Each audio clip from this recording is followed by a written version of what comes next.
ልንገራችሁ አንዳንድ ጊዜ በቃ ህይወታችን ቀለል ስናደርገው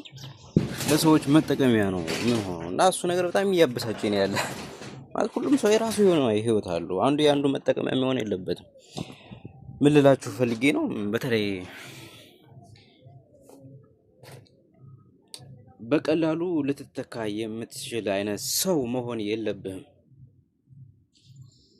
አስረግጠህ እንድትይዝል ይፈልጋሉ ከሆነ ሰው ጋር አብራችሁ ተቀምጣችሁ ጎን ለጎን ተቀምጣችሁ የምትረሳ አይነት ሰው መሆን የለብህም የትኛውም ቦታ እሱ ሲፈልግህ ሊያገኝህ የሚችል አይነት ሰው መሆን የለብህም ትርጉም አልባ ህይወት እየኖርህ እንደሆነ ሊያስብ አይገባውም አይገርም በጣም እያናደደኛል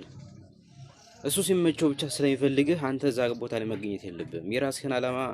መርጠህ አግኝተህ ያንን ዓላማ ተከትለህ በቃ የኔ የምትለው ህይወት ሊኖርህ ይገባል አያናድም አንዳንዴ ማለት አውቀህ የምታደርገው ነገር ማለት አንተ የተሻልኩ ነኝ ብለህ ለሰው አስበህ ምናምን የምታደርገው ነገር ሞኝነት ነው አይጠቅምም በቃ አንዳንዴ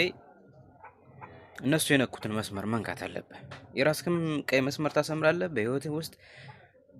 ልትነካው የማይገባ መስመር መጀመሪያው አንተ ታሰምራለህ አንተም አትነካውም ለሰውም አታስነካም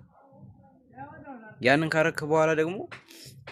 ማንንም የሚፈጭ ባንተ ህይወት እየገባ ማንንም የሚፈነጭበትን አይነት ግንኙነት መፍጠር የለብህም የሴትም ሆነ የወንድ ጓደኛ ራስህን ማስከበር አለብህ የሆነ ቦታ ላይ የሆነ ስራ ላይ ተቀጥረህ ያንተ መኖር አለ መኖር ላያስጨንቃቸው የሚገባ መሆን የለበትም አንተ ባትቀር ብለው የሚሉት አይነት ሰው መሆን የለበትም ለሰከንድ እንኳን ያንተ በቦታው አለ መገኘት ሊያስጨንቃቸው ይገባል በቀላሉ የምትተካ ሰው መሆን የለበትም ትርጉም ያለው ህይወት መኖር አለብህ